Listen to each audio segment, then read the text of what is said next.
Welcome back to another Post Media Senators panel. I'm Bruce Garrioch with Ken Warren of Post Media and joined by special guest Jamie McLennan, a former NHL goalie and an analyst for TSN. And guys, let's start with the 1-4-1 start by the Senators, coming off an ugly 7-1 loss to the Vancouver Canucks as we sit down today. They're minus 12, the worst goal differential in the league. Jamie, what has gone wrong? Well, I think it's a combination of everything. You take a look at guys that you expected to score, haven't really found that consistency yet. I think it's coming. You're generating some chances. But, it all starts with, for me, when I think of the Ottawa Senators, there's two things that stand out: work ethic and systematic play. That's what DJ Smith demands from his group. And, we've seen pockets of work ethic and we've seen pockets of systematic play, but not enough consistently to keep you in games. You're in the game and then you're out of the game because of a mental error.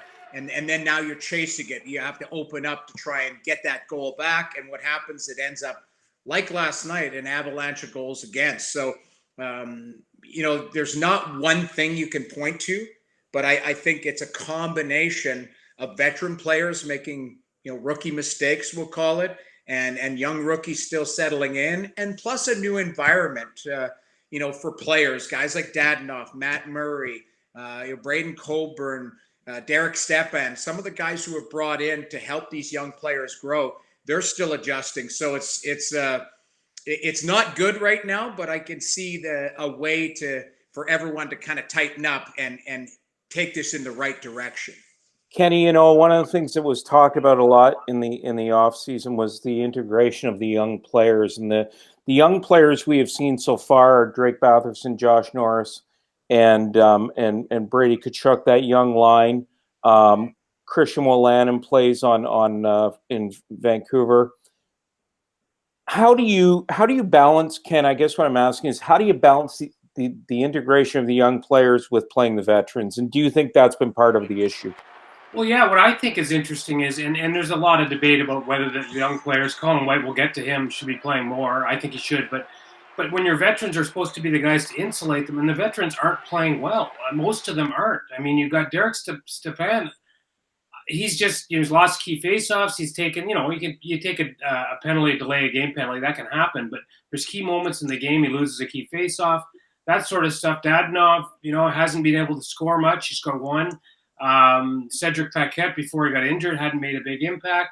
So a lot of these guys, and Coburn was in, he's been out the last two games because of not great play. And it's so much to say the veterans can insulate the young guys, but if they're not playing well, the impact, Jamie, you can talk about that.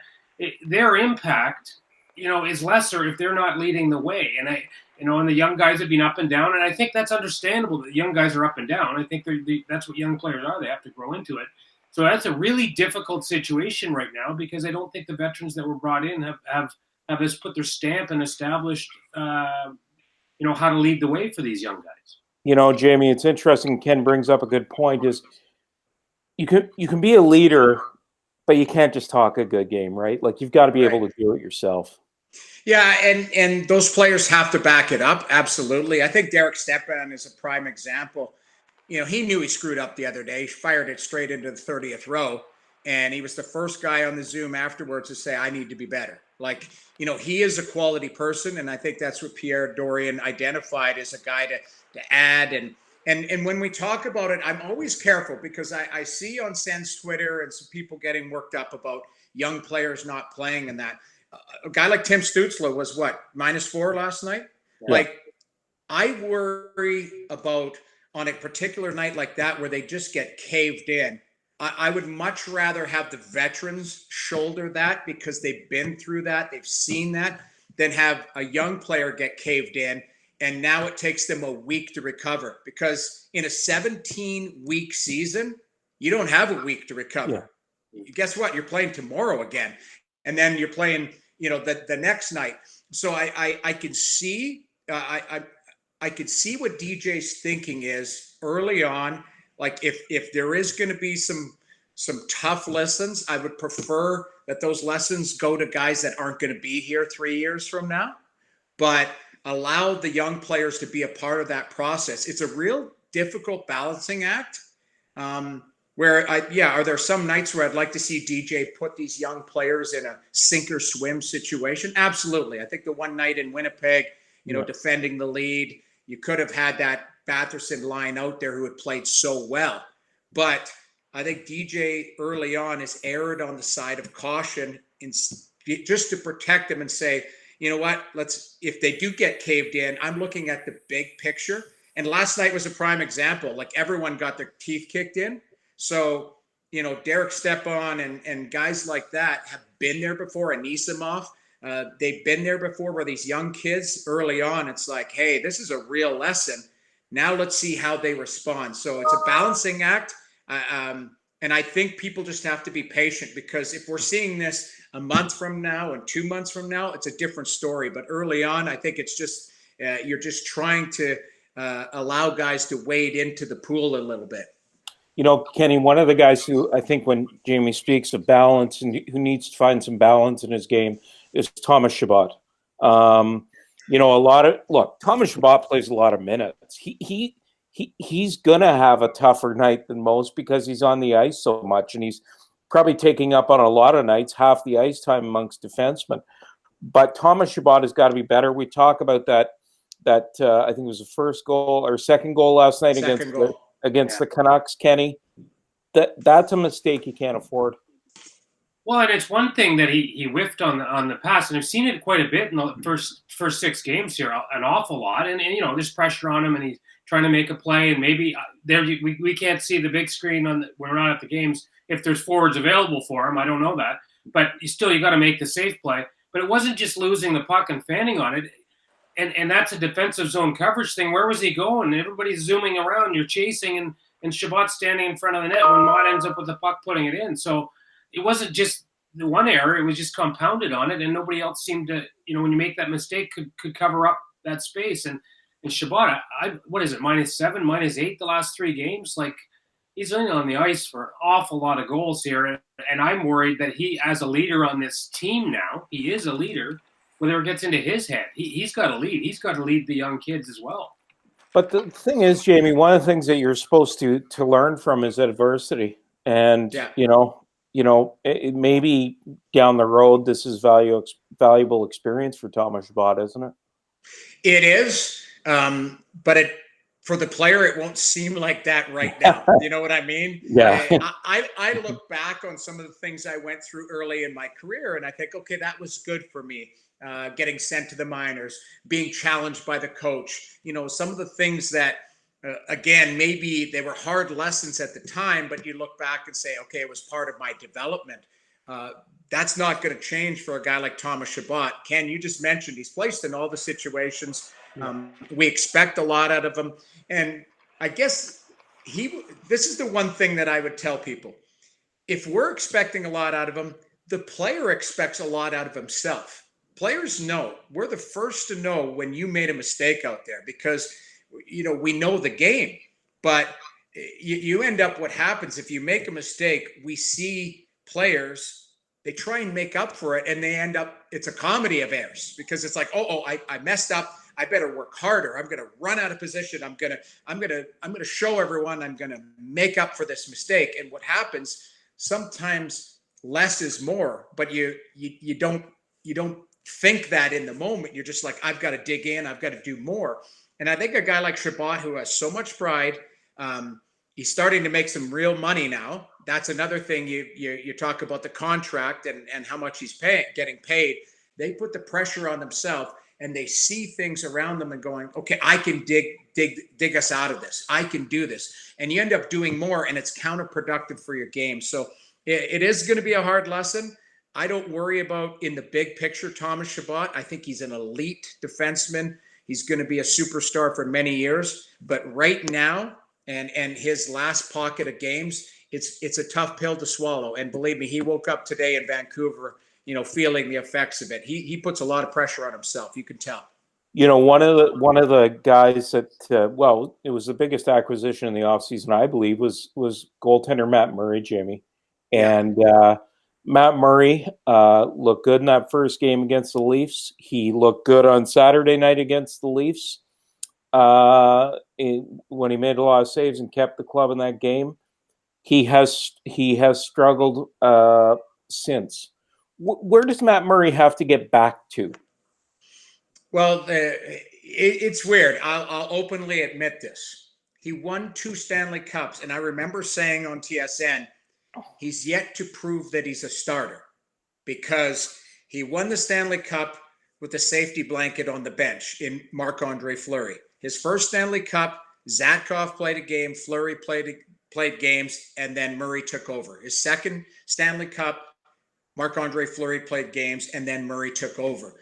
What happened when Matt Murray was handed the job in Pittsburgh, they traded Marc-Andre Fleury, and he was a guy that, hey, I got to sink or swim as a regular season starter. He stumbled. There were some off-ice things. I believe his father passed away, and it was a tough year. Last year, in a tandem with Tristan Jarry, Jarry was the better goaltender. So I still believe there's plenty of runway for Matt Murray at 27 years old. But he still has to learn to play every night. And that's the challenge because, what is he? I still have questions. Is he a 60-game starter or is he a 50-game starter as a tandem? And in this scenario right now, all of your warts as a player are going to be exposed. And what I mean by that is, you play in a different system. Sometimes, if you're in Toronto, you're going to get the goal support. Or, if you're in the New York Islanders, for example, you're going to have defensive play in front of your structure that you can just relax and play. This is going to be a real learning curve, not only for the players in front of Matt Murray, but for Matt Murray, because there are going to be nights like last night where there's grade A chances left and right, and you're not going to get thrown a lifeline and you give up a touchdown. So I still think there's lots of development for Matt Murray, but I believe there's lots of question marks too, just based on, the skill set's there, but you've got to go and get to that next level and push through that threshold. That's where I come back to, and I know I'm getting long-winded, but DJ wants a tight system in front of him, and the players have to play that with structure and discipline, and that hasn't happened yet. So it goes hand in hand. I don't think Murray's been particularly sharp the last couple games. Way too many rebounds, way too many loose change plays where they're hope plays instead of plays where he's confident and making the save and slowing the play down. And I haven't liked his last couple games, and obviously he's given up an avalanche of goals. Before we wrap up here, Ken and Jamie, one of the areas I want to touch on is, we've heard a lot about DJ Smith saying that he's going to make some changes to the lineup. One of the guys I think we're going to see go in is Colin White. And before we wrap up here, Kenny, let's start with you. What does Colin White have to be? Aggressive on the puck, and I think he needs an opportunity to go out and play. And by that I mean play as whether it's 1, 2, 3 line, not as a fourth liner. Go out there and play. See regular shifts. Go out there. And I don't know what's going on. If he's in there and somebody else comes out, then maybe he gets second power play unit time too, because he's got to be an offensive player at some point here. I mean, that's a big contract there. Not a first line offensive talent.